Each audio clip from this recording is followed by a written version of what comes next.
लेकिन डर लगता कि भागा नहीं क्यों नहीं तो भाभी गईली न जल्दी जल्दी करा ये अच्छी हाँ जी हाई प्लेटा बा हाँ ले जा ध दुआरा पर खाना दाना के तन व्यवस्था कर तले हम बतिया ले तने ठीक है जल्दी बतिया तनी हमरो कुछ बड़ा ढेर दिन पर जीजा जी भेटाई बन त खा करे का करे तो हमेशा तोरे खातिर हम रही न तो हमेशा तैयारे रही न तब का तोहरा हमेशा का कहीं अब लियल बनी नु मंगल बनी तवन होते होते रसगुल्ला लियल बनी रसदार वाला बेगावा में खइबू न तो मजा आई पूरा जानतनी हमर देखी बाहर खालसा रहतनी हमर रहे के मन ना करला बक्का करे रोरे कहे नु नहीं खे जाए के गांव में तब के चलते ना जानी हम तो गाँव में आखिर जइबू तो कितना दिन रहबू जब माई बाबू के बोझे न हो जइबू ठीक हो माई बाबू के बोझा हो जाए बाकी हेजे रहियो के का करम दाल भात तरकारी आदमी नहीं के खाते अच्छा हाँ तो हम ताइए न जाइना का करबू हमरो जिम्मा बाड़ी जाके वो बाड़ी वो बड़ी शौकी है हो का कर ठीक बा मान तनी जब ले दीदी नहीं खी जानत तब ले आवत तनी जातनी हमरा के गहना गुड़िया मोबाइल लियल हई मोबाइल और न दिहल है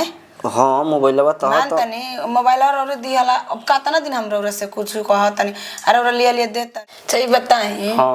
जन लहंगा का फटावा छोड़ले रही अच्छा हां वो दिनवा हां परसों दिन अब किनम न काल तोहरा के लिए के चलब न मार्केटे में जौन बुझाई तो ऑनलाइन वाला जान तो बड़ा खराब दे देता हां बढ़े नहीं कर देत ठीक बटे तब आराम करी तब कल चल हां बोले बड़ा ढेर दिन पहले बनी सेवा पानी ना होई कुछ काहे ना होई आराम करी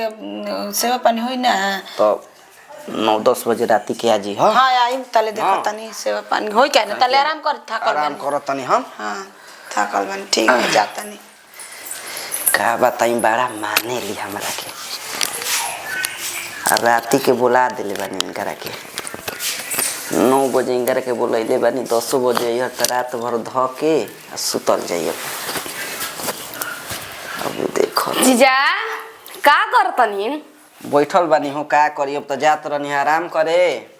तोहर भाभी बाड़ी तो गईली कहली आवत तनी तो ले आराम करी तो हम कोने कि का आराम करी तले तू मनसाई नाइए गइलू ह कोबले बतियावत रही बा हम भरिया खड़ा रही कोबले ताकत के अब निकलियो कि हमरा से बतियाई ए तो समाचार न बतियावत रही जा ढेर दिन पाई रहनी हां तो पूछत रहलिया कि कैसन बानी वहां के कोन वहां के बढ़िए बानी तुम दीदिया के हां दीदिया के अच्छा जीजा त लइका फेगा ठीक बड़ा सन्नू का बताई ओकर नाम लिखवले बानी हो इनके पारी स्कूल में जाला सब पढ़े लेकिन का करबू प्राइवेट की सरकारी स्कूल में प्राइवेट में न अच्छा हां तो रउआ हाथ ना धोनी मोनी बानी तो प्राइवेट में न पढ़ाई सरकारी में थोड़ी ना काहे सरकारियों में पढ़े ला ऐसा बात नहीं कि अब धनी मनी ऐसा कुछ छोड़ी और ई बताई कि जन मंगले तो नहीं बनी होई तू हमार साली बाल बतावा तू मंगाबू ना लिया ई वैसन हो सकेला कबो अरे बाप रे बाप ठीक से निकाल ना हाल दुकी देखो तड़ो दी अरे बाप रे दादा हाथ सुंदर मोबाइल एकर के किनियो माने भले तोरा भाभी के तनको शक ना होई समझ जा ए भाभी के शक ए होखे दी हमारा का मतलब बेटे काहे भाभी माने ली ना तोरा के माने ली बहुत माने ली ऐसा बात नहीं छे कहां तोर भाभी गइल बारी हां भाभी गइल दुआरा पे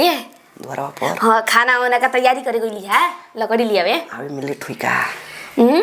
अबे मिले ठुई हां लेट तो होखबे करी आवे में तोले तो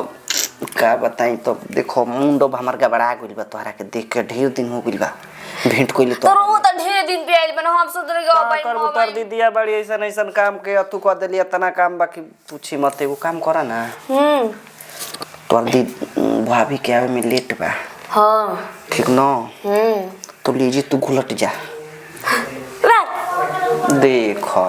एकर में भाग भाग करे लगा बतुबा भाई हटाई बेगवा मिठाई उठाई बाटे फुटफाट जी तब अरे सुनी ना हम एक शर्त पे दे हम मतलब सूत अच्छा का ई शर्त बाटे न कि हमरा के सोना के एगो नथिया बनवाई तब परसों दिन बनवा दे तोहरा के अरे एगो चांदी के अंगूठी बनवाई मैल बनवा दे जौन कहबू तौन बनवा अरे नो कपड़ा मैल बनवा दे जौन तू कहबू तौन बनवा दे पहले देखो लागत नो किंगा से मोय चीज थी हो जे मोय चीज मिले ठीक बाटे लेकिन डर लगता कि भागा बे क्यों नहीं तोर भाभी गइली न जल्दी जल्दी कर